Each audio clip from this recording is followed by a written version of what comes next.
Genesis chapter 39. Now Joseph was taken down to Egypt, and Potiphar, an officer of Pharaoh, the captain of the guard, an Egyptian, bought him from the Ishmaelites who had brought him down there. The Lord was with Joseph, and he became a successful man. He was in the house of his Egyptian master. His master saw that the Lord was with him, and that the Lord caused all that he did to prosper in his hands. So Joseph found favor in his sight and attended him. He made him overseer of his house and put him in charge of all that he had. From the time that he made him overseer in his house and over all that he had, the Lord blessed the Egyptian's house for Joseph's sake. The blessing of the Lord was on all that he had in house and field. So he left all that he had in Joseph's charge, and with him there he had no concern for anything but the food that he ate. Now Joseph was handsome and good-looking, and after a time his master's wife cast her eyes on Joseph and said, "Lie with me."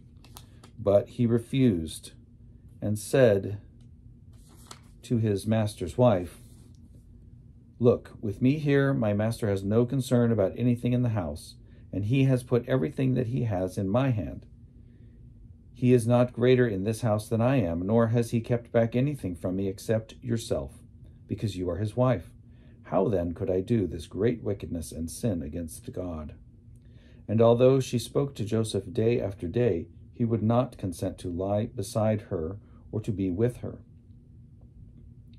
One day, however, when he went into the house to do his work, and while no one else was in the house, she caught hold of his garment, saying, "Lie with me."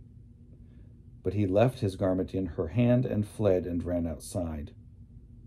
When she saw that he had left his garment in her hand and had fled outside, she called out to the members of her household and said to them, "See, my husband has brought among us a Hebrew to insult us. He came in to me to lie with me, and I cried out with a loud voice. And when he heard me raise my voice and cry out, he left his garment beside me and fled outside."